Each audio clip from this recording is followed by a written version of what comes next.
بسم اللہ الرحمن الرحیم الحمدللہ رب العالمین والصلاة والسلام علی اشرف الانبیاء و سید المرسلین اما بعد رب اشرح لی صدری ویسر لی امری واحلل عقدۃ من لسانی یفقہوا قولی ربنا زدنا علما اللہم فقہنا فی الدین۔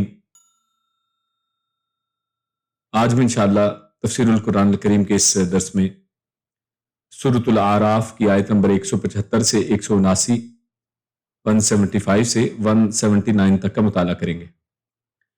اور آج کی سورۃ الاعراف کی ان آیات میں جو ہمارے سامنے مضمون ہے، موضوعات ہیں، اس میں جو ہم پچھلی کئی سیریز میں کئی ہفتوں کے اندر ہم نے موسیٰ علیہ السلام اور فرعون اور بنی اسرائیل کے حوالے سے تفصیلاً جو ہے سورۃ الاعراف کے اندر یہ مضمون کو پڑھا، اور اس سے پہلے دیگر انبیاء کا سلسلہ چل رہا تھا۔ تو اب یہاں پر اس بات کو روک کر اب اللہ رب العزت نے ایک نئے ٹاپک کو شروع کیا ہے، اور اس میں جو آج کا ہمارا پہلا موضوع ہوگا وہ بڑا ہی اہم ہے، اور خصوصاً ان لوگوں کے لیے کہ جو دین کی دعوت کا کام کرتے ہیں اور علم کی دنیا سے تعلق رکھتے ہیں، علماء ہیں۔ تو ان کے حوالے سے اللہ رب العزت نے بے عمل جو علماء ہیں کہ جن کا عمل ان کے علم کے مخالف ہے، ان کے حوالے سے یہاں پر ان آیات میں آج تذکرہ ملے گا۔ اور اس کے بعد اسی تناظر میں آگے چلتے ہوئے اللہ رب العزت نے ایک کتے کی مثال دی ہے کہ جو ہانپتا رہتا ہے، ہر صورت ہانپتا ہے، تو اس کی مثال اسی تناظر میں ہمارے سامنے آئے گی۔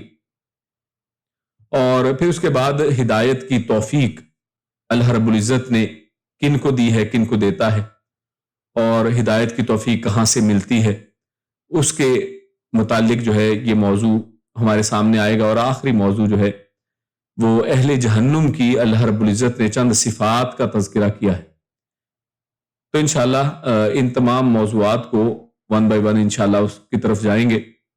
تو شروع کرتے ہیں اپنے پہلے موضوعات سے، جس میں بے عمل علماء یا عالم کا تذکرہ ہے، اور ہانپتے کتے کی مثال اللہ رب العزت نے اسی ضمن میں دی ہے۔ تو سب سے پہلے قرآن مجید کی ان آیات کی تلاوت، آیت نمبر 175 سے 177 تک کی تلاوت آپ کے سامنے رکھتے ہیں۔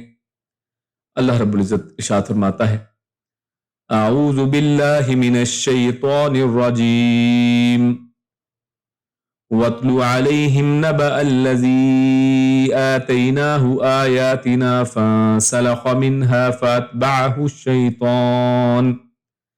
فَأَتْبَعَهُ الشَّيْطَانُ فَكَانَ مِنَ الْغَاوِينَ وَلَوْ شِئْنَا لَرَفَعْنَاهُ بِهَا وَلَكِنَّهُ أَخْلَدَ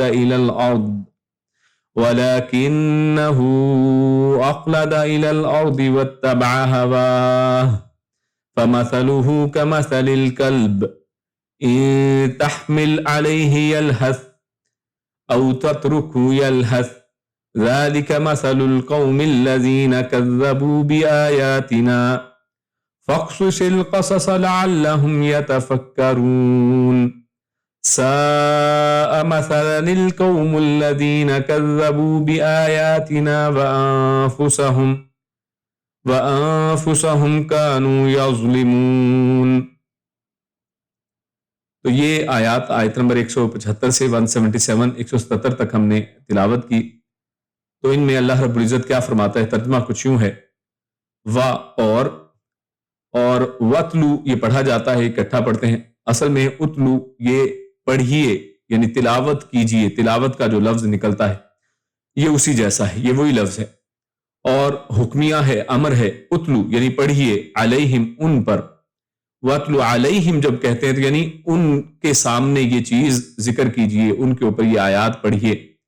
کس کی؟ نبا، اور نبا یہ وہی لفظ ہے، اس کا مادہ وہی جو نبی کے اندر بھی ہوا کرتا ہے، یعنی جو خبر بتائے۔ تو جو ایسی خبریں جن کا تعلق غیب سے ہے، جن کے بارے میں انسان اپنے عقل سے، اپنی ریسرچ سے، اپنے علم سے جان نہیں سکتا ہے، جیسا کہ جنت، دوزخ اور پچھلے قوموں کے واقعات ہیں، تو اس حوالے سے ہم لوگ سوائے وحی الہی کے خبر حاصل نہیں کر سکتے۔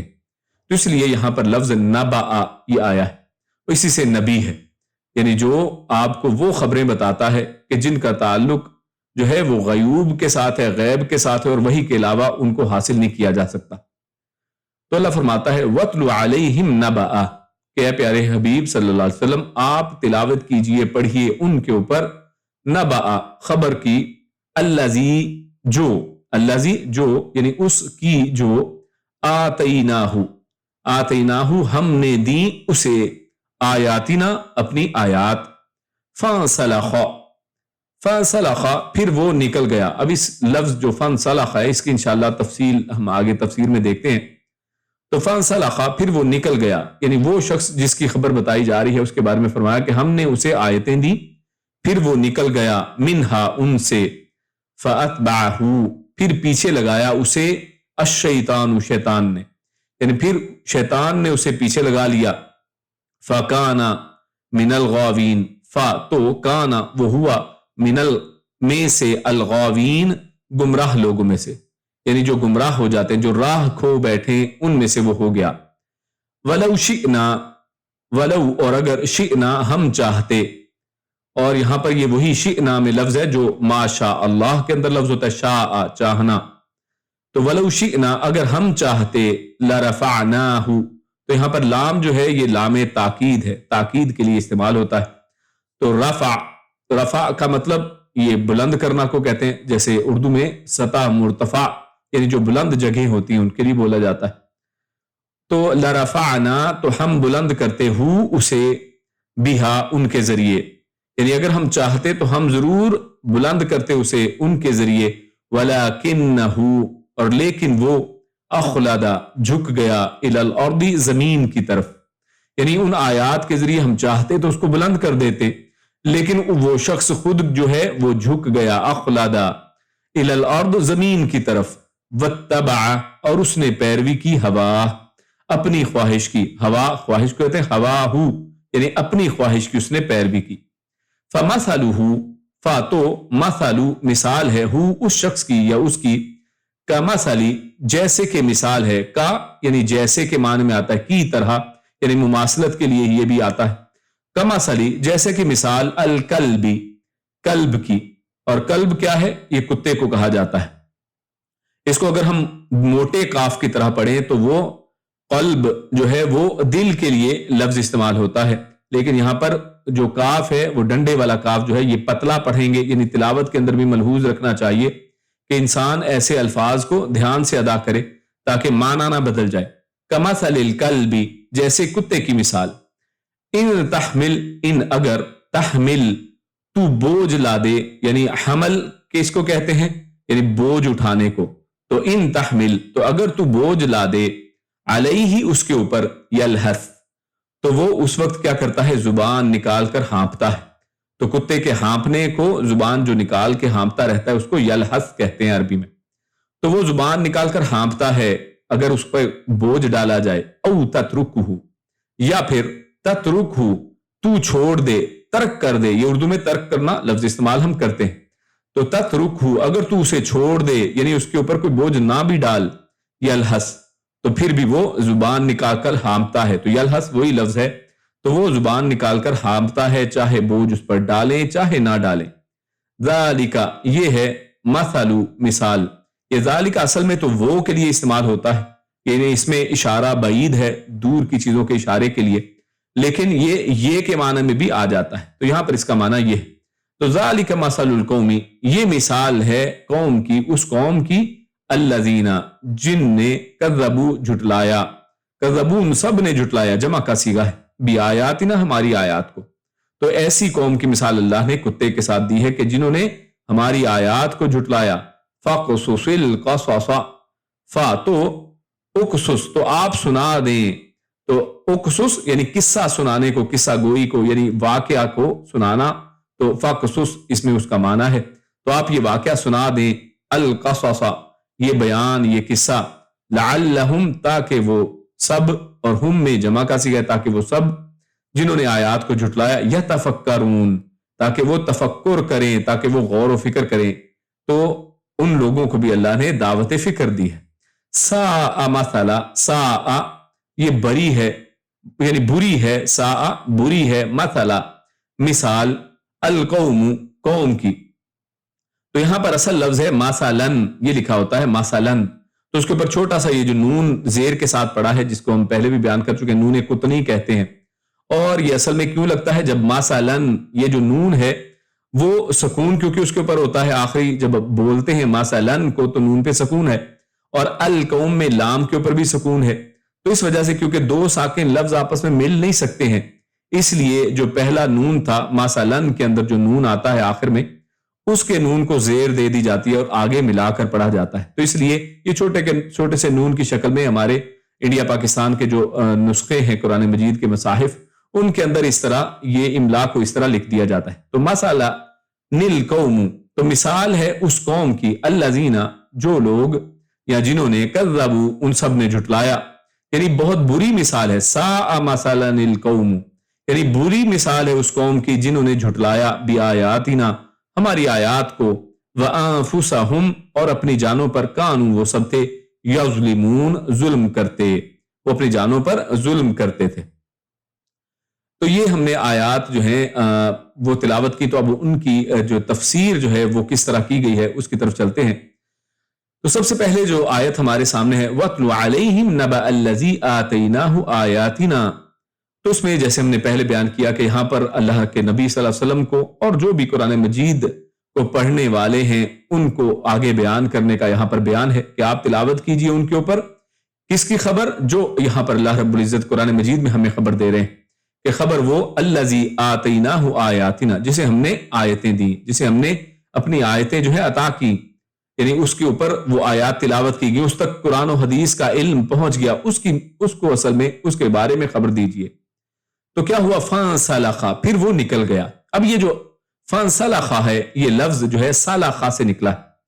سالخ تو لام کے اوپر زبر کے ساتھ، اس لیے نون یعنی اور فا جو لکھا ہے ناصرا کے وزن کے اوپر ہے سالخ، اور فاتحہ کے وزن پہ یہ سالخ ہے. تو اس کا معنی کیا ہے؟ کھال اتارنا. یعنی سالخ کا مطلب کیا ہے؟ کھال اتارنا. آپ جانتے ہیں کہ یہاں پر عرب ممالک کے اندر جس جگہ پر بکرے وغیرہ ذبح کیے جاتے ہیں، قربانی کے جانوروں کو ذبح کیا جاتا ہے یا دیگر جانوروں کو ذبح کیا جاتا ہے، تو اس کو بھی مسلخ کہا جاتا ہے. تو اس کو مسلخ اسی لیے کہا جاتا ہے کہ وہاں پر جانور کو ذبح کر کے اس کی کھال نکالی جاتی ہے. تو اسی لیے سالخہ کا لفظ جو ہے اس کے اندر کھال اتارنے کا ذکر ہے. تو مسلوخ وہ ایک ایسی بکری کو کہتے ہیں کہ جس کی کھال اتار لی گئی ہو. تو لہٰذا یہاں پر جو لفظ ہے فانسلخ، اس میں یہی لفظ ہے. اور اسی طرح انسلخ الحیہ، یعنی جب سانپ اپنی کچلی جو ہے، اپنی جو جلد ہے، سکن ہے، اس کو اس میں سے نکل جاتا ہے، اس کو اتار کے پھینکتا ہے اور اس کے اندر سے باہر نکل جاتا ہے. اور آپ جانتے ہیں کہ جنگلوں کے اندر، اسی طرح درختوں کے اندر جہاں پر درخت وغیرہ اور سانپ رہتے ہیں، آپ دیکھیں گے کہ بعض اوقات وہ اس کی کھال وہیں پہ پڑی رہ جاتی ہے اور وہ اندر سے نکل جاتا ہے. تو اس لیے یہ فانسلخ کا لفظ جو ہے اسی انداز میں یہاں پر استعمال ہوا ہے کہ پھر وہ نکل گیا اس سے، یعنی جو آیتیں اس کے اوپر نازل ہوئیں، یعنی جن احکامات کو اس کے اوپر اتارا گیا وہ ان احکامات کی پیروی سے نکل گیا، اس دین سے باہر نکل گیا. تو یہ یہاں پر فانسلخ کو اس انداز میں اللہ رب العزت نے یہاں پر بڑے بہترین انداز میں استعمال کیا. تو ان الفاظ سے ایسے لگتا ہے، یعنی یہاں پر جیسے بات ہوئی نا کہ آپ اس کی خبر دیں ان لوگوں کو کہ نبا، اس کی خبر دیجئے. تو اس سے ان الفاظ سے ایسے پتہ چلتا ہے کہ جیسے کوئی خاص شخص کوئی ہے جس کے بارے میں یہ قصہ بیان کیا جا رہا ہے، جس کے بارے میں یہ خبر دی جا رہی ہے، لیکن قرآن و سنت کے اندر، قرآن و حدیث کے اندر اس بندے کا نہ کوئی نام تصریح کے ساتھ ملتا ہے، نہ اس کے زمانے کا کوئی تصریحاً ذکر ملتا ہے. یعنی کوئی قرآن و سنت کے اندر واضح اور اتھنٹک دلائل ہمارے سامنے ایسے نہیں ہیں کہ جن میں ایسے شخص کا کوئی نام ملے. تو اس لیے یعنی اس کا نام جو ذکر نہیں کیا گیا. اسی وجہ سے جو صاحب المنار ہیں، جو تفسیر منار ہے، اس میں وہ فرماتے ہیں کہ یہ ایک اصل میں مثال ہے، یعنی یہ کوئی خاص شخص نہیں ہے جو لگ رہا تھا کہ ایسے کہ جیسے کوئی خاص شخص کا ذکر ہے. تو کیونکہ اس کا نام قرآن و سنت میں نہیں آیا ہے، تو ایک تو یہ ہے کہ ہو سکتا ہے کوئی خاص شخص ہو، لیکن صاحب المنار وہ کہتے ہیں کہ یہ کوئی خاص اصل میں شخص نہیں بلکہ ایک مثال ہے. مثال کے طور پہ ایک شخص کا ذکر کر دیا گیا ہے جو اللہ تعالیٰ نے اپنے رسول محمد رسول اللہ صلی اللہ علیہ وسلم پر اتارے جانے والی آیات کو جھٹلانے والوں کی بیان فرمائی. یعنی یہ ایک مثال ہے کہ ایسے لوگ جو بھی لوگ ہوں، وہ کوئی بھی ہوں، کسی بھی زمانے سے تعلق رکھتے ہوں، وہ آج کے زمانے کے ہوں یا اللہ کے نبی صلی اللہ علیہ وسلم کے زمانے کے ہوں، یہ سب اس کے اندر شامل ہیں، ان کی اللہ نے ایک مثال یہاں پر بیان کی، اور یہ اس شخص کی مثال ہے جسے اللہ نے اپنی آیات کا علم عطا فرمایا ہے۔ اس لیے فرمایا نبأ الذی آتیناہ آیاتنا، اللہ نے اس کو آیتیں دیں۔ تو اس سے مراد کیا ہے کہ اس کو اللہ نے قرآن و سنت کا علم دیا یا اللہ کی آیات کا علم دیا، اور وہ ان کا عالم ہے، تو کیونکہ جس کے پاس قرآن و سنت کا علم ہے تو ظاہر ہے وہ علم والا شخص ہے، تو اور ان کے قواعد کا حافظ اور اس کے احکام کو بیان کرنے اور بحث کر کے ثابت کرنے کے لائق ہو گیا۔ اسی لیے کیونکہ آگے لفظ جو آ رہا ہے نا، یہ اس کی طرف اشارہ ہے، اسی وجہ سے صاحب المنار نے اس انداز میں اس کو بیان کیا، کیونکہ وہ اس سے نکل گیا، یعنی اس میں اس کے اوپر سارا کچھ اوڑھنا بچھونا اس کا بن گیا، جیسے سانپ کے اوپر وہ اس کی سکن ہوا کرتی ہے، اس کا روٹین ہے، اس کے قواعد کو جانتا ہے، وہ سکن اس کی حفاظت کرتی ہے، لیکن اس کے بعد کیا کرتا ہے، یہ سارا کچھ ہونے کے بعد شیطان نے اسے اپنے پیچھے لگا لیا۔ اس لیے فرمایا کہ فَأَتْبَعَهُ الشَّيْطَانُ، یعنی اس نے کیا ہے، شیطان کی پیروی کی، اصل میں شیطان نے اسے اپنے پیچھے لگا لیا، یعنی اچھا بھلا قرآن و سنت کو جاننے والا، علم کرنے والا شخص تھا، لیکن شیطان کے پیچھے ایسے لگا فَكَانَ مِنَ الْغَاوِينَ، کہ وہ گمراہوں میں سے ہو گیا۔ اور شیطان کے پیچھے انسان کس طرح لگتا ہے کہ علم ہے کہ یہ چیز حلال ہے یا حرام ہے، معلوم ہے تمام مسائل کا، فقہ کا معلوم ہے، قرآن و سنت کے دلائل کا معلوم ہے، لیکن اس کے باوجود بہت سے لوگ یہ سوال کرتے ہیں نا کہ جناب اتنے پھر لوگ ہیں، اتنے مسلک ہیں، اتنے فقہ ہیں، اتنے علماء ہیں دنیا کے اندر، تو کیا انہوں نے قرآن و سنت نہیں پڑھا ہے؟ یقیناً انہوں نے پڑھا ہے، لیکن کیا ہوتا ہے کہ شیطان ان کو اپنے پیچھے لگا لیتا ہے اور انسان گمراہوں میں سے ہو جاتا ہے۔ وہ جو علم پڑھتا ہے اس کے اوپر عمل نہیں کر پاتا ہے، وہ اس علم کو ہضم نہیں کر پاتا ہے، اور پھر وہ اس سے نکل جاتا ہے، اور اس کا علم جو ہے اپنے عمل کے مخالف ہو جاتا ہے۔ یعنی علم کہتا ہے، بہت سے علماء ایسے ہیں کہ جن کے بارے میں انہوں نے اپنی کتابوں میں لکھا کہ ہم ساری زندگی جو ہے فلاں چیز کی حفاظت کرتے رہے، لیکن حق جو تھا وہ ہمارے اوپر واضح تھا۔ اور بہت سے ایسے ہیں کہ جو اکیلے میں کسی اور طرح سے عمل کرتے، اور لوگوں کے سامنے، کیونکہ لوگ جو ہیں وہ ورنہ تان کریں گے، ان کے سامنے اس عمل کو قرآن و سنت کے مطابق نہیں کرتے تھے، بلکہ اپنے وہ جو ایک چلن کے مطابق ہی کیا کرتے تھے۔ تو عمل کے علم کے باوجود جو ہے عمل سے انسان اس طرح نکل جاتا ہے، کیسے؟ شیطان کا پیچھا کرنے سے، شیطان کے پیچھے لگ جانے سے۔ تو لہٰذا اچھے بھلے انسان کو شیطان اپنے پیچھے لگا لیتا ہے، اس شخص کو بھی کہ جس کے اوپر آیات جو ہیں اس کے بارے میں کیا ہے، آتینا، ہم نے اسے آیتیں دی، یعنی اس سے اس کے علم کا پتہ چلتا ہے، اس کے فضل کا پتہ چلتا ہے کہ وہ کتنا علم کے اوپر جو ہے اس کا کنٹرول، اور علم کے بارے میں یعنی کتنا وہ جاننے والا اور خبیر شخص ہے، لیکن اس کے باوجود شیطان کے پیچھے ایسے لگتا ہے کہ وہ اس سے نکل جاتا ہے۔ اور اس کی ایک وجہ یہ بھی ہے، اور جیسے صاحب المنار نے لکھا ہے کہ یعنی کیا ہے کہ کیونکہ وہ علم کی مخالفت کرتا ہے، اس کا عمل اس کے علم کے سراسر مخالف رہا، تو پھر اس سے ان آیات کا علم بھی اصل میں چھن گیا، یعنی یہ ہے فن سلخہ، کہ وہ اس علم سے ایسے نکلا کہ اس کا علم اس سے چھن گیا، کیونکہ جس علم پر عمل نہ ہو وہ تھوڑی مدت ہی میں ختم ہو جاتا ہے، یعنی وہ علم جو ہے وہ ظاہر فائدہ مند ہی نہیں رہتا ہے۔ اور جب تک انسان، جیسے آپ مثال لے لیں، آپ کچھ اذکار یاد کریں اور یا پھر قرآن مجید کا حفظ کریں اور اس کے بعد اس کو دہرائیں نہیں، اس کے اوپر عمل نہیں کریں، اپنی زندگی کو قرآن و سنت کے مطابق جو ہے عامل اگر نہ ہوں، تو کیا ہوگا؟ تھوڑی دیر کے بعد، کچھ عرصے کے بعد آہستہ آہستہ آپ کو وہ قرآن کی آیتیں بھول جائیں گی، آپ حفظ کو بھول جائیں گے، وہ اذکار جو آپ کرتے نہیں ہیں، صرف ایک دفعہ پڑھے اس کے بعد کبھی اس کو پڑھا نہیں ہے، تو ظاہر ہے آپ کی زندگی سے وہ نکل جائے گا، ختم ہو جائے گا، اور اس کے اوپر پھر عمل کہاں سے ہوگا جب وہ چیز ہی باقی نہیں رہی۔ تو یہ شخص اصل میں اس سانپ کی طرح ہو گیا جو اپنی کینچلی سے نکل جاتا ہے اور اسے اپنے پیچھے چھوڑ جاتا ہے۔ تو مثال کا اصل میں خلاصہ یہ ہوا کہ اللہ تعالیٰ کی اپنے رسول پر نازل کردہ آیات کو جھٹلانے والے لوگ اس عالم کی طرح ہیں جو اپنے علم کے پھل سے فائدہ اٹھانے سے محروم ہو گیا، کیونکہ دونوں ہی نے دلائل و آیات میں اخلاص کے ساتھ عبرت حاصل کرنے کے لیے غور ہی نہیں کیا ہے۔ یعنی اس میں وہ علماء بھی آگے، اور ہر وہ شخص جس کے پاس قرآن و سنت کا کچھ علم ہے اور اس کے باوجود اس کا عمل اس کے اوپر نہیں ہے، تو وہ سب کی مثال اصل میں ایسے ہی سانپ کی طرح ہے، اور ایسے شخص کی طرح ہے کہ جو نکل گیا ہے اس کے اندر سے، جو دین کو چھوڑ کر اچھا بھلا اس کے پاس اللہ رب العزت نے اس کو ہدایت کا راستہ دکھا دیا، لیکن اس کے باوجود اس نے اپنی مرضی سے اصل میں اس کو چھوڑ دیا ہے۔ اس کے بعد ہم آگے چلتے ہیں، اللہ فرماتا ہے اگلی آیت نمبر 176 کے اندر اللہ فرماتا ہے وَلَوْ شِئْنَا لَرَفَعْنَاهُ بِهَا، یعنی اگر ہم چاہتے تو اسے ان آیات پر عمل کی توفیق دے کر صالحین اور ابرار کے آسمان پر بلند کر دیتے. رفعناہ، ہم اس کو بلند کر دیتے، اور بلندی سے مراد یعنی اس کی قدر و منزلت دنیا کے اندر بھی اور آخرت کے اندر بھی ہے.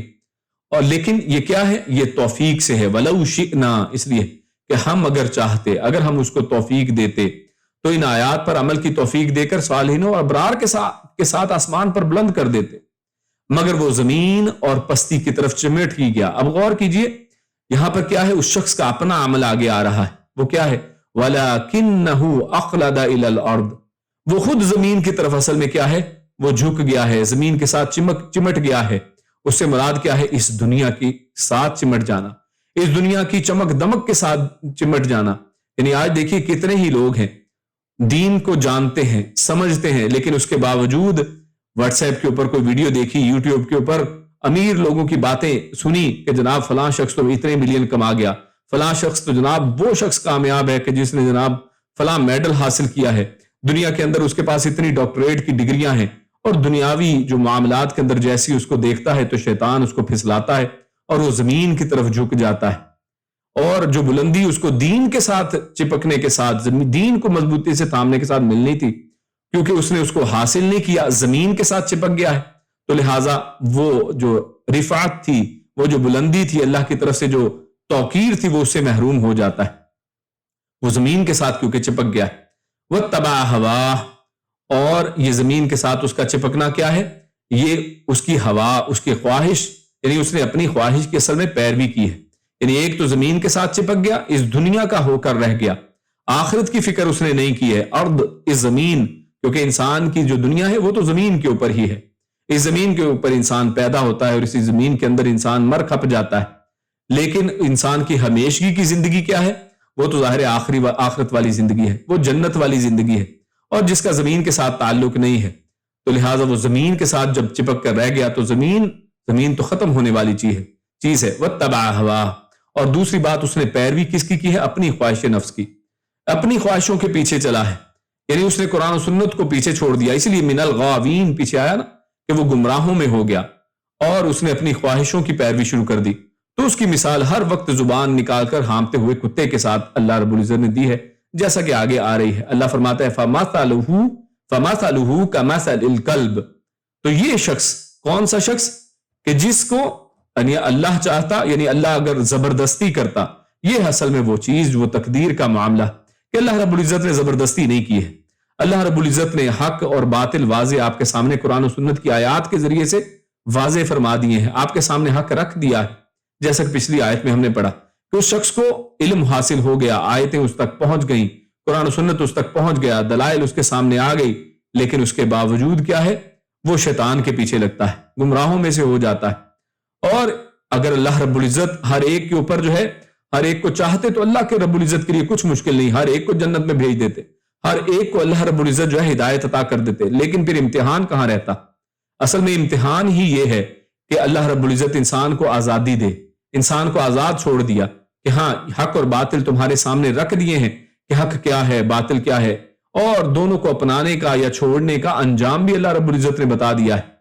اور لہٰذا اب اس بندے کے اوپر ہے، اگر وہ اپنی خواہش نفس کے پیچھے چل کر زمین کا ہو رہتا ہے تو اس کا پھر مثال اللہ فرماتے ہیں فَمَثَلُهُ كَمَثَلِ الْكَلْبِ، تو ایسے شخص کی مثال اصل میں کتے کی مثال. اور یہ کتا بھی اللہ رب العزت نے کتے کی مثال کیوں دی ہے؟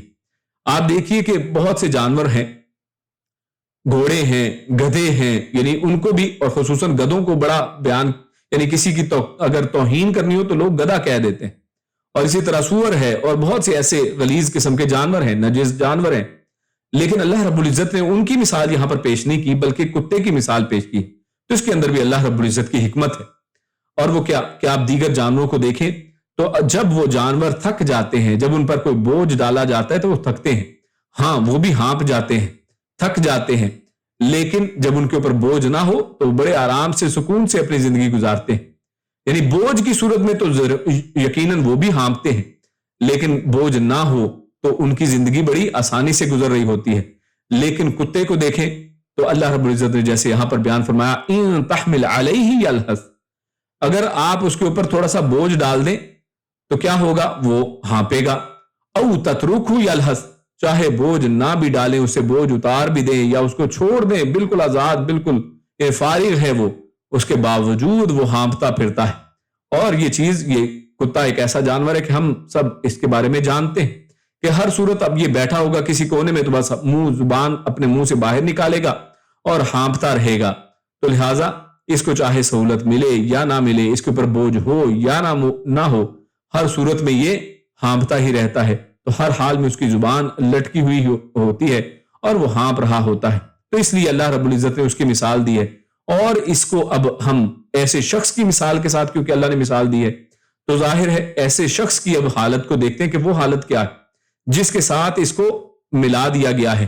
تو اللہ فرماتا ہے کہ یعنی اللہ نے جیسے فرمایا آگے، ذَلِكَ مَثَلُ الْقَوْمِ الَّذِينَ كَذَّبُوا بِآيَاتِنَا، یعنی جب کوئی شخص اللہ کی آیتوں کو جھٹلا دے اور زمین کا ہو کر رہ جائے، جیسے اوپر فرمایا وَلَكِنَّهُ أَخْلَدَ إِلَى الْأَرْضِ، اور وَاتَّبَعَ هَوَاهُ، اور اپنی خواہش نفس کے پیچھے چل پڑے. تو لہٰذا یہ دنیا کی حرص کی وجہ سے اللہ کی آیات کو جھٹلانے والے کی مثال اللہ نے اس کتے کی سی کی دی ہے. کیونکہ اگر وہ اپنے علم کے مطابق اللہ کی آیات پر ایمان لاتا اور عمل کرتا تو اپنی ضروریات اور خواہشات کو اللہ اور اس کے اصول کے مطابق حلال تک محدود کر کے باقی وقت ہر قسم کی حرص اور فکر سے آزاد ہو کر اللہ کی بندگی اور دین کی تعلیم و تعلم اور اس پر عمل میں صرف کرتا تو نہایت چین اور اطمینان کے ساتھ حیات طیبہ بسر کرتا. یعنی اس شخص کو یعنی ہونا تو یہ چاہیے تھا نا کہ انسان ہاں ٹھیک ہے دنیا کے اندر آیا ہے، اس نے روزی روٹی بھی کمانی ہے، حلال کے لیے محنت بھی کرنی ہے، تو کرے جتنا اس کو اللہ رب العزت نے جو اس کے اوپر اللہ رب العزت نے جن چیزوں کا مسئول بنایا ہے اس میں وہ خوب محنت کرے. یہ ہے تحمل کہ اس کے اوپر جو بوجھ ہے ہاں ان کے لیے تو وہ بھاگ دوڑ کرے، بالکل اچھی بات ہے، وہ کرنی چاہیے. لیکن اس کے بعد فَإِذَا فَرَغْتَ فَانْصَبْ وَإِلَىٰ رَبِّكَ فَارْغَب، انسان کو اپنے رب کے لیے فارغ بھی ہونا چاہیے، اپنے رب کے لیے کچھ اپنے آپ کو یعنی ہر وقت ہلکان نہیں کیے رکھنا چاہیے کہ جیسے یہ کتے کی مثال ہے، ہر وقت ہلکان ہی رہتا ہے، چاہے کوئی کام کر رہا ہے، چاہے اس کو ضرورت ہے یا نہیں ہے، اس پہ بوجھ ہے یا نہیں ہے، ہر صورت میں یہ ہلکان ہی رہتا ہے. مگر اسے دنیا کی ضرورت تھی یا نہیں تھی، یہ بندہ کیسا ہے کہ اس کے اوپر چاہے بوجھ ہے یا نہیں ہے، مراد کیا کہ اس کو ضروریات زندگی تھیں یا نہیں، دنیا کی جو ضروریات اس کے اوپر پوری ہو گئی تھی. یعنی کہہ لیں کہ اس کی تنخواہ اتنی ہے کہ جس سے وہ دنیا کی ضروریات کو پورا کر سکتا ہے. ہاں تنگی کمی بیشی تو ہوتی رہتی ہے. اللہ کے نبی صلی اللہ علیہ وسلم کی زندگی کو دیکھیں تو اللہ کے نبی صلی اللہ علیہ وسلم نے کیا دنیا میں عیش کی زندگی گزاری؟ نہیں، بلکہ اللہ کے نبی صلی اللہ علیہ وسلم نے تو ایسے لباس جیسے ریشم ہے، سونا ہے، اس کو مردوں کے اوپر حرام قرار دے دیا تاکہ لوگ اس کے چکر میں نہ پڑے رہیں. تو لہٰذا یعنی جو حلال کمانے کے لیے جتنا ضروری ہے وہ تو کیا جائے، لیکن اس شخص نے کیا کیا؟ ضرورت تھی یا نہیں تھی، اپنی لگژریز کے لیے، اپنے عیش کے لیے، اور یعنی اس زندگی کے لیے جس کے بارے میں اس کو علم بھی نہیں ہے وہ زندگی آئے گی نہیں آئے گی، 100 سال کی اس کو فکر پڑی ہے اور آگے چاہے پتہ نہیں ہے کہ کل یا ایک گھڑی اور جینا ہے یا نہیں جینا ہے، لیکن آگے 10 20 30 40 50 سال کا اس کا پورا پلان ہے کہ جناب میں اور پھر میرے بچے اور پھر ان کے بچے، ان سب کے لیے میں نے انتظام کر کے جانا ہے. اور بلکہ یہ بھی خیر ساری ایک ضرورت کی بات ہے، یہ لگژریز جو ہیں یعنی جس کی کوئی ضرورت بھی نہیں ہے ان کے اندر پڑا رہتا ہے. ضرورت تھی یا نہیں تھی، حلال اور حرام ہر طریقے سے ہر وقت دنیا کے حصول کی وہ جد و جہد میں لگا رہتا ہے. تو اس کتے کی طرح جس پر حملہ ہو یا نہ ہو زبان نکالے ہانپتا رہتا ہے. تو اللہ رب العزت نے دیکھے کیسے کس انداز میں انسان کو سمجھایا ہے کہ اس دنیا کا ہمیں ہو کر رہنا نہیں چاہیے، کیونکہ جو دنیا کے ساتھ چپک جاتا ہے اس کی حالت ایسی ہی ہوتی ہے کہ کیونکہ دنیا میں کیا ہے، بڑے سے بڑے لوگ ہیں. یعنی آپ کی لمٹ کیا ہے؟ ایک انسان جو پہلے پیدل تھا جب وہ سائیکل والے کو دیکھتا ہے یا اللہ سائیکل مجھے مل جائے تو پھر بس بڑی بات ہے، سائیکل مل گئی اب پھر نہ شکری، یا اللہ موٹر سائیکل مل جائے تو بڑی بات ہے، اب موٹر سائیکل سے کار والے کی طرف نظر ہے، کار والے سے پھر اس کے بعد اس کی جو ہے ہوائی جہاز والے کے پیچھے نظر ہے، ہیلی کاپٹروں والوں کے پیچھے نظر ہے، اور اس کے بعد اب پہلے سوچتا تھا کہ لاکھ پتی ہو جاؤں، اب وہ کروڑ پتی ہونے کی سوچتا ہے، پھر ملینئر اور بلینئر ہونے کی سوچتا ہے. پہلے وہ روپوں میں سوچتا تھا، اب وہ ریالوں میں، اب وہ جو ہے ڈالروں میں سوچتا ہے. تو یہ انسان کا حال ہے کہ کہیں وہ رکنے والا ہی نہیں ہے. کیوں؟ کیونکہ زمین کے ساتھ چپک گیا ہے. اس دنیا کے اندر تو پھر یہی ہے، چمک دمک ہے اس دنیا کے اندر، یہ زندگی کے اندر یہی ہے. لیکن جو اللہ کا نیک بندہ ہے اس کی معاملہ ایسا نہیں ہوتا ہے، جس کے بارے میں آگے ہم انشاءاللہ دیکھتے ہیں۔ تو اللہ کیا فرماتا ہے؟ ساء مثلا القوم الذین کذبوا بآیاتنا وانفسهم كانوا یظلمون۔ تو یہ جو شخص ہے نا، یہ بہت ہی برا شخص ہے، یہ بہت بری مثال ہے۔ القوم، یہ ایسے لوگوں کی مثال، یہ بڑی بری مثال ہے۔ ہمیں ان مثالی لوگوں کے پیچھے نہیں چلنا، یعنی ہمارے لیے اس میں سیکھ کیا ہے، سبق کیا ہے کہ یہ ہمارے لیے مثال نہیں ہے، یہ کیونکہ بہت بری مثال ہے، اور ایک مومن جو ہے بری نہیں بلکہ بہترین مثال قائم کرتا ہے۔ اور ہمارے لیے اللہ رب العزت نے بہترین مثال اللہ کے نبی صلی اللہ علیہ وسلم کو بیان فرمایا، اسوہ حسنہ ہمیں اللہ کے نبی کو ہمارے لیے بنایا۔ ایمان کے معاملے میں اللہ رب العزت نے قرآن مجید میں صحابہ کرام کے ایمان کو ہمارے لیے مثال بنایا کہ اگر وہ لوگ تم جیسا ایمان لے آئیں تو تب وہ ہدایت کے اوپر ہوں گے۔ تو ہمارے سامنے تو مثالیں دیکھیں کون ہیں؟ اللہ کے نبی ہیں، صحابہ کرام کی جماعت ہے، یہ مثالیں ہیں۔ لیکن آج ہم اپنے نوجوان لوگوں سے پوچھیں، اپنے بچوں سے پوچھ لیں، اپنے بھائیوں سے پوچھ لیں، تو جناب ہمیں صحابہ کرام کا شاید ہی کسی کا نام آتا ہو، شاید ہی کسی کے بارے میں ہم کچھ تھوڑی تفصیل جانتے ہوں۔ لیکن آپ پوچھ لیں دنیا کے ملینئرز کے بعد تو آپ کو وہ ٹاپ 10 بتا دیں گے، اور 100 جناب دنیا کے کامیاب ترین شخص، اس کے اندر کسی ایک صحابی کا نام نہیں آتا ہوگا ہمیں۔ اس میں کامیاب شخص میں کون ہوں گے؟ سارے امریکی، سارے یورپین، سارے کفار اور سارے یہ لوگ ہیں، یہ اس کے اندر آپ کو ملیں گے، اور لوگوں کو ازبر ان کی کہانیاں، ان کے اقوال زریں ازبر آپ کو ملیں گے۔ تو یہ ساء مثلا، یہ بڑی بری مثالیں، اور ہمارے لیے مثالیں نہیں ہیں۔ ساء مثلا القوم الذین کذبوا بآیاتنا، یہ وہ لوگ ہیں جنہوں نے اللہ کی آیتوں کو جھٹلایا۔ وانفسهم كانوا یظلمون، اور یہ اپنی جانوں پر اصل میں ظلم کرتے رہے۔ یعنی یہ ظلم ہی نہیں ہے کہ اللہ رب العزت نے جس مقصد کے لیے انسان کو پیدا کیا اس کو چھوڑ کر، اس کو بھول کر، انسان آخرت کے خیال کو بھلا کر انسان اس دنیا کا ہو کر رہ جائے، اور اس کو لگے کہ دنیا دنیا دنیا اور آخرت اس کے سامنے کچھ بھی نہیں ہے۔ اسی بندے کے لیے اللہ کے نبی صلی اللہ علیہ وسلم نے فرمایا کہ عبد الدرہم عبد الدینار، کہ یہ درہم کا بندہ ہے، یہ دینار کا بندہ، یہ عبداللہ نہیں ہے، یہ اللہ کا بندہ نہیں ہے۔ اور صحیح بخاری کی حدیث میں رسول اللہ صلی اللہ علیہ وسلم نے ارشاد فرمایا ہمارے لائق بری مثال نہیں ہے۔ یعنی ایک مسلمان اور یعنی جو صحابہ کرام کے دین پر، اللہ کے نبی کے دین پر اور صحابہ کرام کی یعنی اتباع کے اندر چلنے والا ہو، تو اس لیے ہمارے لائق اللہ کے نبی فرمایا کہ یہ ہمارے لائق یہ بری مثالیں نہیں ہیں۔ وہ شخص جو اپنا دیا ہوا ہبہ واپس لیتا ہے، اسی کتے کی طرح ہے جو دوبارہ اپنی قے چاٹ لیتا ہے۔ یعنی ایک مثال بھی اللہ کے نبی صلی اللہ علیہ وسلم نے دے دی کہ جیسے کوئی شخص اگر کسی کو ہبہ دے، کوئی تحفہ دے، اور پھر اس کے بعد اس کو واپس لے لے، تو ایسے ہی ہے جیسے کوئی کتا قے کرے اور پھر اس کے بعد چاٹ لے۔ یعنی یہاں پر ایک کتے کی ایک دوسری یہاں پر ایک برائی کو بھی بیان کر دیا گیا اس حدیث کے اندر، اور اس آیت کے اندر تمہارے سامنے کتے کی یہ برائی بیان کی گئی کہ وہ ہر حالت میں ہانپتا ہی رہتا ہے۔ آپ اس کو ہر حالت میں دیکھیں گے کہ ہانپ رہا ہے، یعنی اس دنیا کے اندر وہ جو ہے وہ ہانپتا چلا جا رہا ہے۔ تو ان لوگوں کی مثال ایسی ہی ہے، لیکن ایک مومن کی مثال ایسی نہیں ہوتی ہے۔ جیسے اللہ کے نبی فرمایا کہ ہمارے لائق بری مثال نہیں ہے، اور یہ مثال جو اللہ نے یہاں پر دی ہے یہ بہت بری مثال ہے۔ جیسے کہ خود اللہ نے فرمایا ساء مثلا، یہ تو بہت بری مثال ہے ان لوگوں کی مثال جو اللہ کی آیتوں کو جھٹلاتے ہیں اور اپنے اوپر ظلم کرتے ہیں۔ تو یہ اللہ نے کسی کے اوپر ظلم نہیں کیا، بلکہ انسان اپنے اوپر خود ظلم کرتا ہے۔ اس کے بعد اگلا موضوع ہمارا ہدایت کی توفیق اور اہل جہنم کی صفات کا بیان ان میں آئے گا۔ تو سب سے پہلے آیات کو دیکھتے ہیں۔ اللہ فرماتا ہے من يهد الله فهو المهتدي ومن يضلل فأولئك هم الخاسرون وَلَقَدْ ذَرَأْنَا لِجَهَنَّمَ كَثِيرًا مِنَ الْجِنِّ وَالْإِنسِ لَهُمْ قُلُوبٌ لَا يَفْقَهُونَ بِهَا وَلَهُمْ أَعْيُنٌ لَا يُبْصِرُونَ بِهَا وَلَهُمْ آذَانٌ لَا يَسْمَعُونَ بِهَا أُولَئِكَ كَالْأَنْعَامِ بَلْ هُمْ أَضَلُّ أُولَئِكَ هُمُ الْغَافِلُونَ۔ تو دو آیتیں ہم نے 178 اور 179 پڑھی۔ تو اللہ فرماتا ہے من یہد اللہ فہو المہتدی، من یہد اللہ، من جو یا جسے، یہدی وہ ہدایت دے، کون؟ اللہ، اللہ جسے اللہ ہدایت دے، فہو تو وہی ہے، المہتدی ہدایت یافتہ، یعنی مہتدی یعنی جس کو ہدایت ملی ہو تو وہی ہے اصل میں جس کو اللہ ہدایت دے۔ ومن یضلل، اور جسے وہ گمراہ کر دے، فَأُولَئِكَ تو ایسے ہی لوگ ہیں، ہم الخاسرون جو خسارہ پانے والے ہیں۔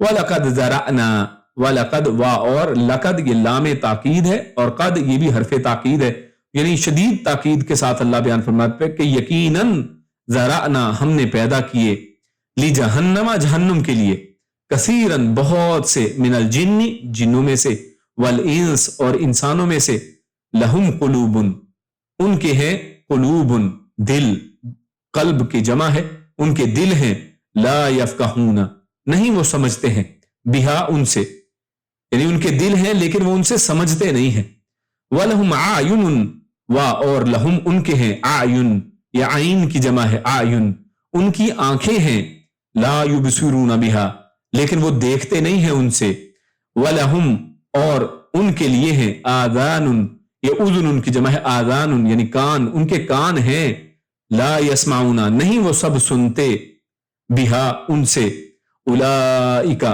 یہی وہ لوگ ہیں، یعنی غور کیجیے اس میں حصر ہے کہ یہی وہ لوگ ہیں، ان کے علاوہ کوئی اور لوگ نہیں ہیں، اولئک یہی وہ لوگ ہیں کالانعام کہ جو چوپایوں کی طرح ہیں، انعام جیسے سورۃ الانعام میں ہم نے یہ دیکھا تھا کہ انعام یہ چوپایوں کو کہا جاتا ہے، بھیڑ بکریاں، یہ اصل میں بھیڑ بکریوں کی طرح ہیں، یہ چوپاؤں کی طرح، بلکہ ہم وہ سب ہیں اضل بلکہ ان سے بھی زیادہ گئے گزرے گمراہ ہیں، یعنی ان سے بھی زیادہ گمراہ ہیں، بھیڑ بکریاں یعنی وہ دیکھیں خود سے راستہ بھی تلاش نہیں کر سکتی ہیں، آپ ان کو ایک شیفرڈ دینا پڑتا ہے، ایک گڈریا ہوتا ہے جو ان کی رہنمائی کرتا ہے، یہ تو ان سے بھی زیادہ گمراہ ہیں، اولئک یہی وہ لوگ ہیں، ہم الغافلون وہی ہیں الغافلون جو غفلت والے ہیں، یعنی اولئک حالانکہ کہہ دیا تھا وہ لوگ، لیکن پھر ہم لا کر یہ تاکید اور زیادہ کر کہ یہی وہ لوگ ہیں، ان کے علاوہ کوئی ہے ہی نہیں کہ جو کیا ہے الغافلون جو غافل ہیں، جو بے خبر ہیں۔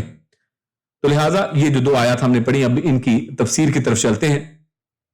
تو اللہ رب العزت ارشاد فرماتا ہے شروع میں کہ من یہد اللہ فہو المہتدی، تو آیت نمبر 179 کا آغاز اللہ نے فرمایا کہ جس کو اللہ ہدایت دے تو وہی اصل میں ہدایت یافتہ ہے، اور آگے فرمایا کہ جس کو وہ گمراہ کر دے تو وہی اصل میں خسارہ پانے والا ہے۔ تو اس سے جو پہلا اور سب سے موٹا اور بڑا پیغام ہمارے سامنے جو واضح ہوتا ہے وہ یہ کہ جو راستہ دکھانا ہے، راہ راست یعنی سیدھا راستہ دکھانا، اور اسی طرح یعنی ہدایت جس کو کہا جاتا ہے، اور گمراہ کرنا وہ صرف اسی اکیلے کے قبضے قدرت میں ہے، یعنی اللہ رب العزت کے علاوہ کوئی نہ ہدایت دے سکتا ہے یا دکھا سکتا ہے، اور نہ ہی کوئی کسی کو گمراہ کر سکتا ہے اللہ رب العزت کے علاوہ، وہ اللہ رب العزت ہی کی جو ہے کہ کنٹرول کے اندر، قبضہ قدرت کے اندر ہر وہ چیز ہے۔ تو لہٰذا اسی لیے کیونکہ اللہ رب العزت کے کنٹرول میں ہے تو کوئی شخص، کوئی پتھر، کوئی حجر، کوئی بڑا، کوئی چھوٹا، کوئی کرنی بھرنی والا، کوئی نبی، کوئی ولی جو ہے وہ ہدایت دینے پر قادر نہیں ہے۔ تو یہاں پر اصل میں اس چیز کا ایک تو بیان کہ یہ ہدایت یہ اللہ کے ہاتھ میں ہے، اللہ کے نبی کے ہاتھ میں بھی نہیں ہے، اللہ کے نبی کے ہاتھ میں ہوتی تو اللہ کے نبی کے بڑے ہی قریبی جو ہے اللہ کے نبی کے چچا ہے، لیکن اللہ کے نبی صلی اللہ علیہ وسلم ساری زندگی وہ دعوت تبلیغ، دعوت کا کام کرتے ہیں۔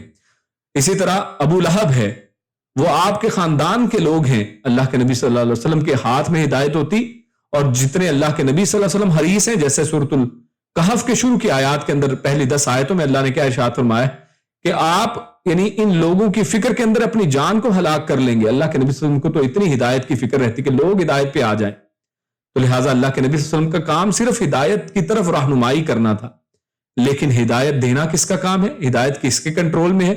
وہ اللہ کے کنٹرول میں ہے، اللہ کے علاوہ کوئی ہدایت نہیں دے سکتا ہے۔ ہاں اللہ کے نبی اور اسی طرح ان کے بعد ان کے ورثاء علماء، ان کا کام صرف آپ کو ہدایت کے سورسز کی طرف، ہدایت کی طرف رہنمائی کرنا ہے، لیکن ہدایت ملے گی کہاں سے؟ وہ اللہ رب العزت کے در سے ملنے والی ہے، تو لہٰذا اس سے مانگا جائے، جس کے پاس ہدایت ہے اس سے اس کی توفیق مانگی جائے، اور جو گمراہی سے بچا سکتا ہے اس سے اس کی توفیق مانگی جائے کہ اللہ رب العزت ہمیں گمراہ ہونے سے بچا لے، جیسا کہ ابراہیم علیہ السلام کی دعا قرآن مجید کے اندر ہے کہ اے اللہ ہم تیری پناہ چاہتے ہیں اور تجھ سے مانگتے ہیں کہ ان نعبد الاصنام، کہ ہم کہیں جو ہے اصنام یعنی بتوں کی پوجا نہ کر رہے، یعنی اللہ کے نبی سے، اللہ کے نبی ابراہیم یعنی جو اصل میں مخلص ہیں، جو حنیف ہیں یعنی یکسو ہیں، اس کے باوجود اللہ رب العزت سے ہدایت مانگ رہے ہیں، اللہ رب العزت سے گمراہ ہونے سے بچنے کی دعائیں مانگ رہے ہیں کہ کہیں میں اور میری اولاد جو ہے یہ بتوں کی پوجا میں نہ لگ جائیں۔ تو کیونکہ ہدایت جو ہے وہ کسی نبی کے اپنے ہاتھ میں نہیں کہ اپنے لیے ہدایت کا بندوبست کر لے، یہ اللہ رب العزت کے ہاتھ میں ہے۔ تو سب سے پہلے تو یہ اصل میں اتھارٹی، یہ قبضہ قدرت کا اصل میں بیان فرمایا ہے۔ اور اسی طرح اللہ رب العزت فرماتے ہیں من یہد اللہ، جس کو اللہ ہدایت دے، یعنی نیکیوں کی توفیق عطا کر کے اللہ تعالی جسے راہ راست دکھا دے اور ناپسندیدہ امور سے بچا لے اور ان چیزوں کے علم سے نواز دے جنہیں وہ نہیں جانتا تھا، فہو المہتدی، یعنی جسے اللہ نے یہ ہدایت سے نواز دیا، یہ علم، فقہ، انڈرسٹینڈنگ، دین کا سمجھ، یعنی اللہ رب العزت فرماتا ہے کہ اللہ رب العزت جب کسی سے بھلائی کا ارادہ کرتا ہے کیا کرتا ہے؟ یفقہہ فی الدین، اس کو دین کی سمجھ عطا فرما دیتا ہے۔ تو اللہ رب العزت جو ہے اس انداز میں اصل میں ہدایت دیتے ہیں، انسان توفیق مانگتا رہے اللہ رب العزت سے، کوشش کرتا رہے، اس سے توفیق کے لیے دعائیں مانگے تو اسی کو توفیق ملتی ہے، تو اللہ اس کو فہو المہتدی، تو وہی حقیقی جو ہے ہدایت یافتہ بن جاتا ہے، یعنی جس کو اللہ اصل میں توفیق دے دے۔ تو اس لیے اللہ سے توفیق مانگنی چاہیے کیونکہ اس نے اللہ تعالیٰ کی ہدایت کو ترجیح دی ہے۔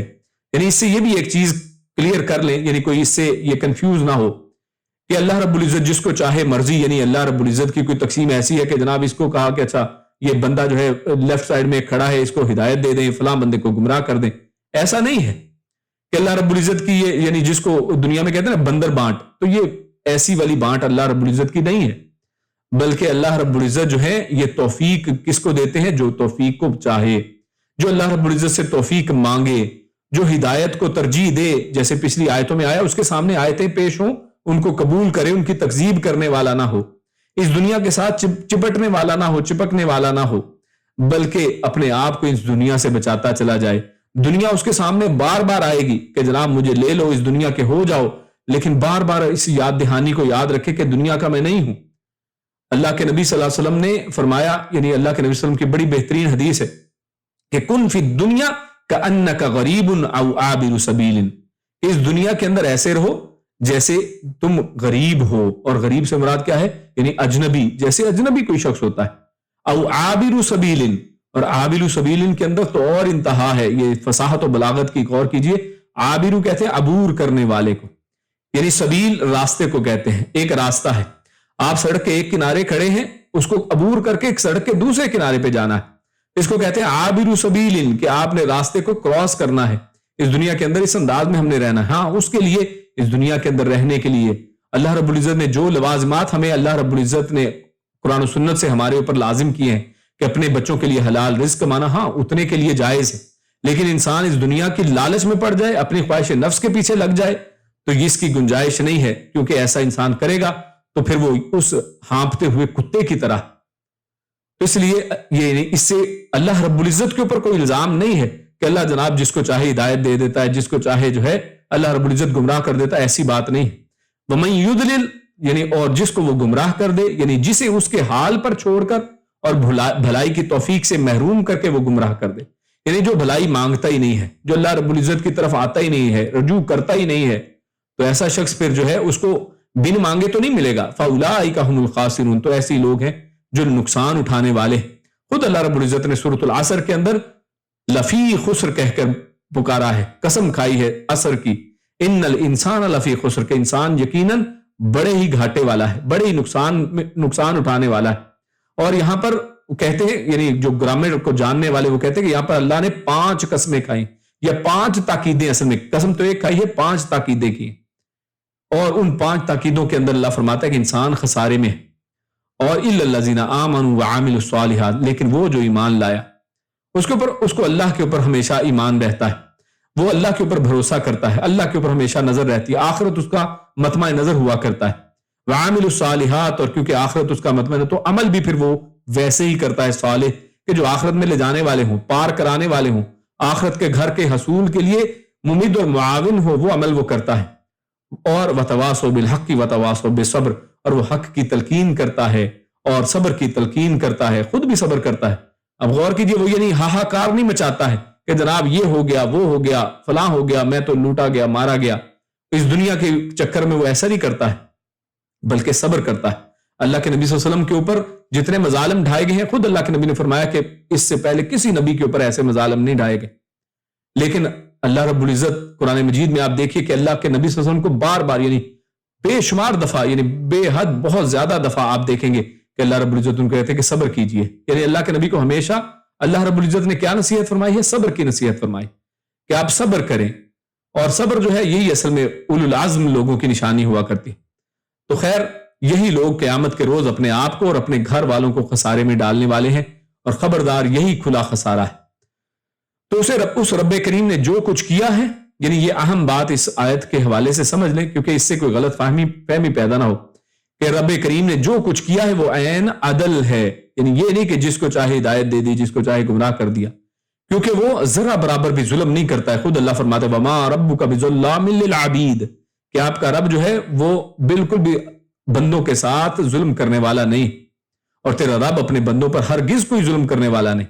حالانکہ وہ تو ایسا مالک ہے جس سے کوئی پوچھنے کی ضرورت بھی نہیں کر سکتا ہے، یعنی چاہے تو وہ کچھ بھی کر دے لیکن اس کے باوجود اللہ ظلم نہیں کرتا ہے.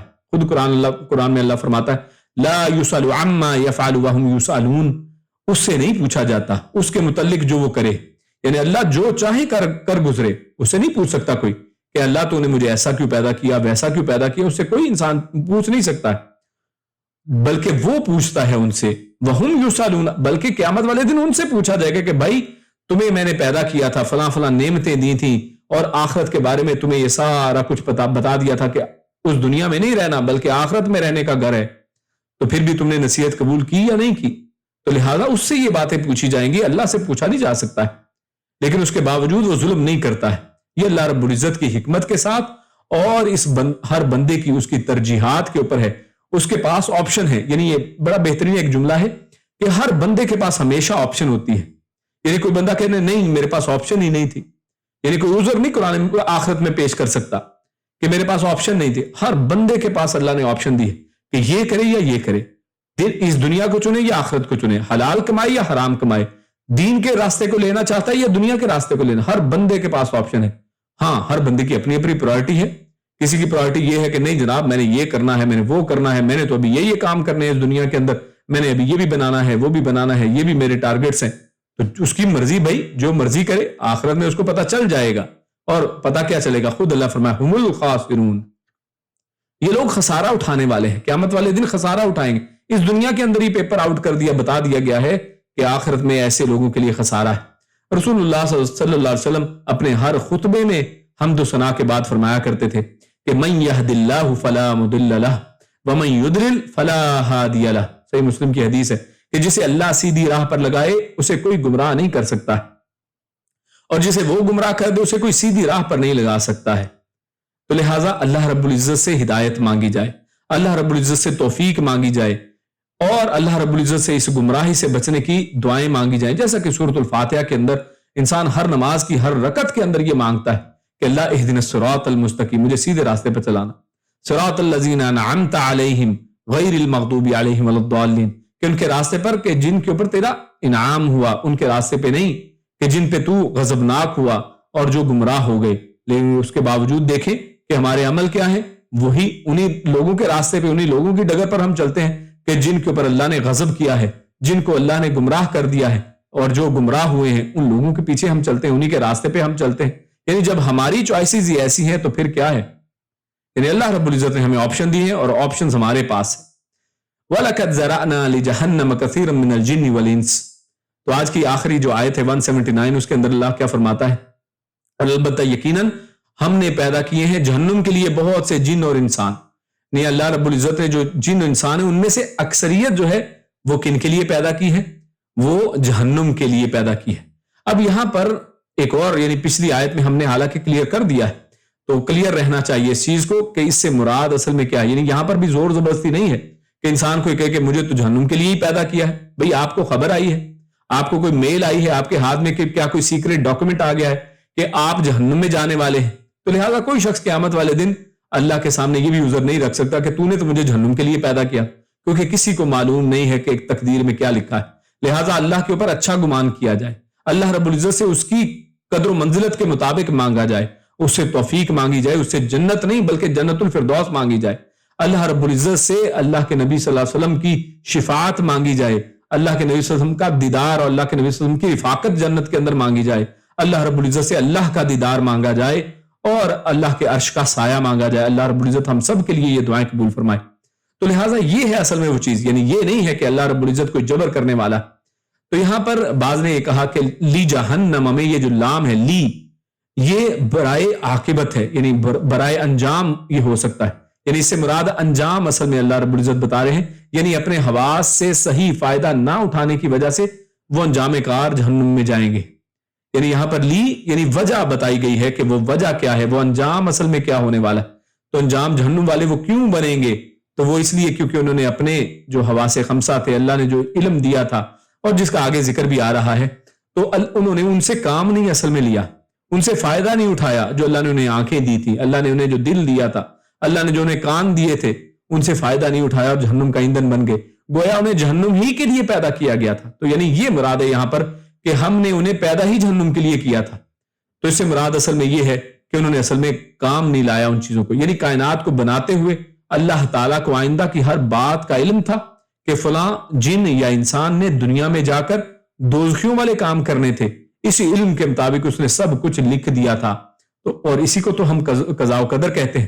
تو لہٰذا اللہ رب العزت نے پہلے یہ سب کچھ لکھ دیا ہے، اور وہ لکھنا ہمارے اوپر زبردستی نہیں ہے، کیونکہ وہ اللہ کا علم ہے، اور یہی قضاء و قدر ہے کہ جس کے اندر اللہ نے سب لکھ دیا ہے۔ اللہ کے علم میں ہر چیز ہے کہ یہ جناب یہ جہنم میں اتنے لوگ جانے والے ہیں، اور اتنے لوگ آخر کار اتنے نمبر لیں گے، اور یہ پاس ہوں گے، یہ فیل ہوں گے۔ اور اللہ نے فرمایا کثیرن، کہ زیادہ تر جو دنیا کے اندر انسان اور جن ہیں یہ جہنم میں ڈالنے والے، یعنی تھوڑے ہی لوگ جو ہیں وہ ہدایت کو قبول کرنے والے۔ قلیلا ما تذکرون، سورۃ الاعراف کی تیسری آیت میں ہم نے پڑھا تھا، اسی سورت کی تیسری آیت میں، کہ کیا ہے کہ قلیلا ما تذکرون، کہ تھوڑے ہی لوگ ہیں جو نصیحت پکڑتے ہیں۔ تو اس کے بعد اللہ رب العزت نے آگے کیا فرمایا ہے کہ اصل میں ان کی نشانیاں کیا ہیں؟ لہم قلوب، یعنی یہ کیوں اصل میں جہنم کے لیے بنائے گئے، تو اس کی خود اصل میں وضاحت کر دی گئی۔ یعنی پہلے تو اوپر دو باتیں آ گئی نا، کہ لی جہنم کے دو معنی ہیں، ایک تو یہ لی کا معنی کہ وہ انجام کے لیے ہے، اور دوسرا غایت کا معنی ہو سکتا ہے، یعنی کائنات کو بناتے ہوئے اللہ تعالیٰ کو آئندہ کی ہر بات کا کیونکہ علم تھا، تو لہٰذا اللہ رب العزت نے اس کے روشنی میں یہ چیز لکھ دی ہے کہ وہ اصل میں جہنم کے اندر زیادہ لوگ جانے والے ہیں۔ اور اس کے بعد اللہ رب العزت نے فرمایا کہ یہ وہ لوگ اصل میں کون سے ہیں، یہ جہنمی لوگ جو ہیں ان کی صفات اللہ نے یہاں پر بیان کر دی کہ یہ لوگ کیسے ہیں۔ لہم قلوب، ان کے دل تو ہیں، لا یفقہون بہا، لیکن وہ اس سے سمجھتے نہیں۔ تو یہاں پر اس میں دو باتیں ہیں۔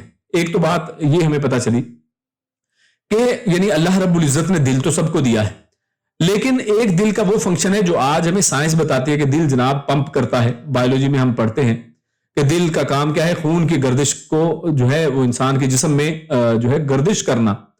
لیکن اللہ رب العزت دیکھیے دل کا ایک اور ہی فنکشن بتا رہے ہیں، اور اللہ رب العزت کی بات حق ہے۔ اللہ فرماتا ہے قلوب، ان کے دل ہیں لیکن دل سے وہ سمجھتے نہیں ہیں۔ اس سے یہ پتہ چلتا ہے کہ دل جو ہے وہ سمجھتا ہے، یعنی صرف دماغ میں انسان سوچتا سمجھتا نہیں ہے، بلکہ دل اس کی سمجھنے کی جگہ ہے۔ دل اصل میں وہ جگہ ہے جہاں سے انسان سمجھتا ہے اس کو۔ تو ان کے دل ہیں لیکن وہ سمجھتے نہیں ہیں۔ اور اس سے یہ بھی پتا چلا کہ اللہ رب العزت نے ان کے ساتھ ظلم نہیں کیا ہے کہ جناب فلاں شخص کو تو دل ہی نہیں دیا، وہ سمجھتا کیسے؟ اس کو تو آنکھیں ہی نہیں دی، وہ دیکھتا کیسے؟ اس کو تو جناب اللہ رب العزت نے کان ہی نہیں دیے، تو سنتا کیسے؟ اللہ فرماتا ہے کہ یہ جن لوگوں کی بات ہو رہی ہے، جن سے پوچھا جائے گا، ہاں کوئی کہہ سکتا ہے کہ کسی کے پاس کان نہیں ہوتے، کسی کی آنکھیں نہیں ہوتی، تو ایسے لوگوں یعنی جس کے پاس جتنا اللہ رب العزت نے اس کو دیا ہے اس سے اسی کے مطابق سوال کیے جائیں گے۔ تو اللہ رب العزت فرمانے کہ جن کو اللہ نے کان بھی دیے ہیں، جن کو اللہ نے آنکھیں بھی دی ہیں، جن کو اللہ نے دل بھی دیے ہیں، لیکن دل ہیں اس سے سمجھتے نہیں ہیں، ان کی آنکھیں ہیں لیکن ان سے دیکھتے نہیں ہیں۔ یعنی یہاں پہ اس سے کیا مراد ہوا؟ اس سے پتہ یہ چلا کہ آنکھیں جو ہیں وہ جو دیکھتی ہیں اس سے مراد صرف یہ ویژول، اور وہ ویژول جو ہے وہ اس کے اندر جو امیجری آتی ہے وہ صرف مراد نہیں، بلکہ بصیرت اس دیکھنے کے بعد اس کے اندر سے جو انڈرسٹینڈنگ انسان کو ہوتی ہے کہ انسان نے اپنے سامنے آیات دیکھ لی، انسان نے اپنی آنکھوں سے قرآن مجید کی آیت ایک پڑھ لی، آنکھیں ہوں گی وہ اس نے اس کو پڑھا، اس کے سامنے آیت آئی، اس نے کتاب دیکھی یا واٹس ایپ کھولا، اس کے اندر اس کے سامنے ایک آیت آ گئی، اس کے سامنے ایک حدیث آ گئی کہ اللہ کے نبی نے یہ فرمایا ہے، اللہ کا قرآن یہ کہتا ہے، لیکن اس کے باوجود اس کو دیکھا اندیکھا کر دیتا ہے، تو ایسا شخص اس کی آنکھیں تو ہیں لیکن وہ اس سے دیکھتا نہیں، یعنی اس سے وہ فائدہ نہیں اٹھاتا ہے، یعنی اس نے اس کو اپنے کام میں نہیں لایا ہے۔ یعنی جیسے آج کے ہم نے شروع میں آیت پڑھی کہ وہ شخص کیا کرتا ہے، وہ خلاف کام کرتا ہے، علم کے خلاف وہ کام کرتا ہے۔ تو یہاں پر بھی دیکھیے اس کو علم کے مواقع مل رہے ہیں، اس کا دل بھی ہے، اس کی آنکھیں بھی ہیں، اس کے کان بھی ہیں، اس تک دین کی پوری چیز، ہر چیز اس تک پہنچتی ہے، لیکن اس کے باوجود وہ شریعت پر نہیں چلتا. اور علماء نے تقدیر میں اور انسان کے مجبور ہونے میں وہ فرق کو واضح کر دیا ہے کہ یہاں پر دیکھیے اللہ نے سب کچھ دے دیا ہے اور بعد میں اللہ رب العزت اس سے مطالبہ کرتے ہیں کہ اب ان سے سمجھو، اب ان سے دیکھو، اب ان سے سنو، لیکن اس کے باوجود انسان نہیں سنتا ہے. تو لہٰذا ایسا شخص کیا معذور ہو سکتا ہے؟ کیا وہ قیامت والے دن اپنا عذر بیان کر سکتا ہے کہ جناب میرے پاس تو یہ نہیں تھا، میرے پاس وہ نہیں تھا؟ یعنی اللہ تعالیٰ نے انہیں دل دیے، انہیں آنکھیں دی، انہیں کان تو دیے اس لیے تھے کہ انسان ان سے فائدہ اٹھاتا، اپنے مالک کو پہچانتا. اس لیے نہیں تھے یہ کان، یہ اس لیے نہیں تھے کہ اس سے میوزک سنتا، اس سے موسیقی سنتا جو شیطان کا کھیل ہے. اس آنکھوں سے وہ گندی فلمیں دیکھتا یا برے سین اور مناظر دیکھتا یا بری چیزوں کو دیکھتا. یعنی اللہ رب العزت نے اس لیے آنکھیں نہیں، اور دل اس لیے نہیں دیا کہ دنیا کے اندر لگا لے اس دل کو، بلکہ اس کو دل اس لیے دیا تاکہ وہ اللہ کو مالک کو پہچانے، کائنات اور اپنی ذات میں اس کی نشانیوں کا مشاہدہ کرے، حق کی بات کو غور سے سنے، غور سے اس کو دیکھے، اس کو سمجھے اور اسے قبول کرے. یہ اس لیے اصل میں اللہ رب العزت نے انسان کو یہ جسم دیا ہے، اس لیے نہیں کہ وہ کھاتا جائے اور موٹا کھوتا جائے اور اس دنیا کا ہو کر رہ جائے اور دنیا کے اندر جو ہے اس کو کیڑے مکوڑے کھا جائیں گے آخر میں. یعنی اس لیے اللہ رب العزت نے اس تندرست جسم کو پیدا نہیں کیا ہے، بلکہ اس کا ایک مقصد ہے. اولئک کالانعام بل هم اضل. اور اللہ فرماتا ہے کہ جب وہ اس مقصد کے اوپر پورا نہیں نہ اترتا، یعنی جب دل تھا، آنکھیں تھیں، اس کے کان تھے، اس نے فائدہ نہیں اٹھایا، تو ایسا شخص پھر کیسا ہے؟ ایک جانوروں کی طرح ہے، چوپائے کی طرح ہے. کھانا تو وہ بھی کھا لیتے ہیں، چرتے رہتے ہیں سارا دن، وہ بھی یہ کام کرتے ہیں، اور اس کے بعد ایک آدھ جو ان کا فنکشن ہے وہ بھی وہ کرتے رہتے، دودھ دیتے رہتے ہیں، اور اس کے بعد اولاد کو وہ بڑھوتری دیتے رہتے ہیں، یہ معاملہ وہ کرتے رہتے ہیں. لیکن ان کے پاس وہ دل نہیں ہے جو انڈرسٹینڈنگ کرے، وہ آنکھیں نہیں ہے کہ جس کے ساتھ وہ آیات کو دیکھے، وہ کان نہیں ہے کہ جس کے ساتھ سن کر اس کو سمجھ سکے. تو اسی لیے دیکھیں جانور جو ہے وہ اس طرح سے نہیں سمجھتے ہیں جیسے انسان سمجھتا ہے. انسان بات چیت کرتا ہے، انسان کو اللہ نے کمیونیکیشن اور لینگویج کی پاور دی ہے، انسان کو اللہ نے آنکھیں دی ہیں جن سے وہ دیکھ کر ان کی حکمت کو سمجھ جاتا ہے، اس کے مقصد کو سمجھ جاتا ہے. آنکھوں کی حتیٰ کہ بعض کا جنبش کو انسان سمجھ جاتا ہے. بعض دیکھیں نا، بعض بچے حتیٰ کہ ماؤں کی جو ہے آنکھوں کی حرکت کو سمجھ لیتے کہ ماں یہ کہنا چاہتی، ماں صرف آنکھ کا اشارہ کرے گی، بچہ سمجھ جاتا ہے. تو یہ ہے جو اللہ رب العزت نے انسان کو دیا، جانوروں کو نہیں دیا ہے. تو اللہ فرماتا ہے جو ان سے فائدہ نہیں اٹھاتے تو وہ ظاہر ہے جانوروں کی طرح. اولئک کالانعام، یہ لوگ جانوروں کی طرح، بلکہ فرمایا اس سے بھی زیادہ، بل ہم اضل، بلکہ ان سے بھی زیادہ گمراہ ہیں، چوپایوں سے بھی زیادہ بھٹکے ہوئے ہیں. کیونکہ اللہ تعالیٰ نے چوپایوں کی طبیعت میں جو تقاضے رکھے ہیں اور جس مقصد کے لیے وہ پیدا ہوئے ہیں وہ بخوبی پورا کرتے ہیں.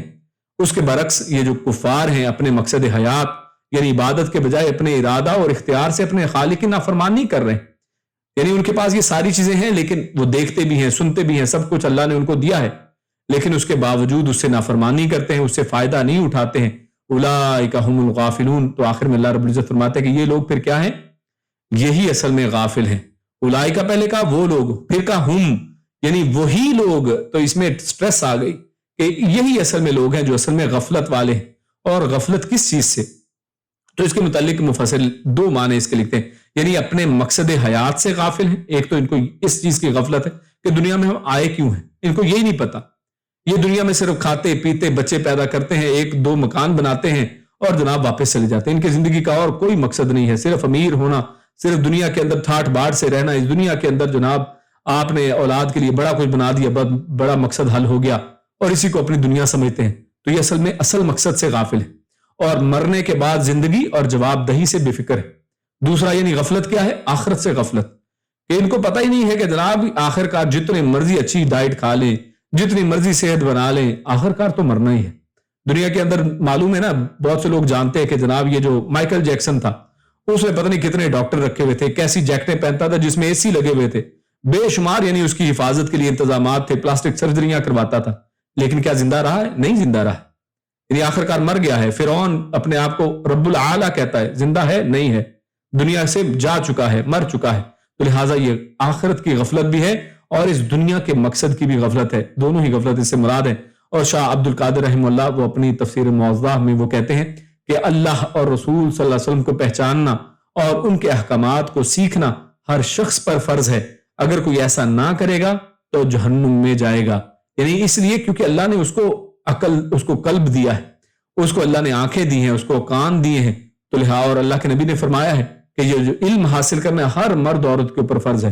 کوئی شخص اس سے یعنی وہ عذر بیان نہیں کر سکتا کہ جناب مجھے تو پتہ ہی نہیں چلا، کسی نے مجھے بتایا نہیں. آپ کو کوئی آ کے نہیں بتائے گا. ہاں ہو سکتا ہے کہ آپ کو اللہ رب العزت موقع دے دے، کوئی آپ کے پاس آ بھی جائے، ورنہ اصل میں آپ خود ہیں کہ آپ جائیں، تلاش کریں، حق کی تلاش کریں۔ انسان نے کوئی موبائل لینا ہو، انسان نے کوئی ایسی چیز تلاش کرنی ہو جس کے بارے میں نہ پتا ہو، کیا ہم کرتے ہیں؟ ایکسپرٹس کے پاس جاتے ہیں، ان سے پوچھتے ہیں کہ جناب بتائیے ذرا کیا چیز لوں، یہ والا برانڈ لوں یا یہ والا برانڈ لوں، اس کی قیمت صحیح ہے یا فلاں کی صحیح؟ وہ جناب ایک ٹماٹر کو عورتیں جو نا گھما گھما کر دیکھتی ہیں کہ کہیں اس کے اندر کیڑا تو نہیں لگا ہوا، لیکن دین ہی ایسی بیچاری چیز ہے کہ جس کے بارے میں کوئی غور و فکر نہیں کرتا ہے، اور بس گھر سے ماں سے سیکھ لیا، جناب مسجد کے مولوی صاحب سے سیکھ لیا، یعنی کچھ بھی، بلکہ ساتھ والے کو بس دیکھا کہ وہ ایسے کرتا ہے میں بھی ایسے کروں گا، میرے والدین ایسے کرتے تھے ہم بھی ایسے کر لیتے ہیں۔ تو یہ اصل میں وہ غفلت، یہ اس کی پرائرٹی نہ دینا، دین کو اہمیت نہ دینا، اور اس کا انجام جو ہے وہ یہی ہے کہ انسان جو ہے آخرت سے غافل رہتا ہے اور اچانک وہ چیز آ جاتی ہے۔ یعنی یہ غفلت یہ ہے کہ اچانک موت آتی ہے اور انسان پھر ہکا بکا رہ جائے گا، اس کو نہ قیامت کے، نہ قبر کے سوالات کا پتہ ہوگا، نہ اس کو آخرت کے امتحانات کا پتہ، کیونکہ تیاری نہیں کی ہے۔ اللہ رب العزت ہم سب کو آخرت کی تیاری کرنے کی توفیق عطا فرمائے۔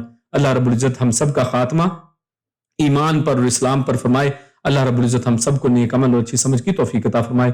سبحان ربک رب العزت عما یصفون وسلام علی المرسلین والحمد للہ رب العالمین۔ جزاکم اللہ خیر وبارک اللہ فیکم۔ السلام علیکم ورحمۃ اللہ وبرکاتہ۔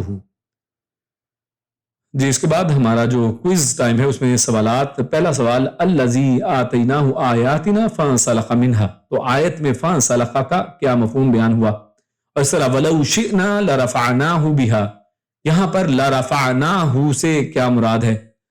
اور اسی طرح وَلَكِنَّهُ أَخْلَدَ إِلَى الْأَرْضِ وَاتَّبَعَ هَوَاهُ، تو ان الفاظ سے کون لوگ مراد ہیں؟ اور اس طرح فَمَثَلُهُ كَمَثَلِ الْكَلْبِ، تو ہر صورت جو ہانپتے کتے کی کن لوگوں سے اللہ نے مماثلت بیان کی ہے؟ اور مَن يَهْدِ اللَّهُ فَهُوَ الْمُهْتَدِي، ہدایت کو کیسے حاصل کیا جائے، یہ کن کو ملا کرتی ہے؟ اور لَهُمْ قُلُوبٌ لَا يَفْقَهُونَ بِهَا، یہاں اہل جہنم کی کون کون سی صفات اللہ نے بیان فرمائی؟ اور لَهُمْ قُلُوبٌ لَا يَفْقَهُونَ بِهَا میں یہ لوگ کس چیز سے اصل میں، یعنی آخری جو اس آیت کا آخری جملہ تھا، تو کس چیز سے اصل میں یہ غافل تھے؟ جہاں پر اللہ نے کہا کہ یہ غافل ہیں، تو کس چیز سے غفلت میں تھے؟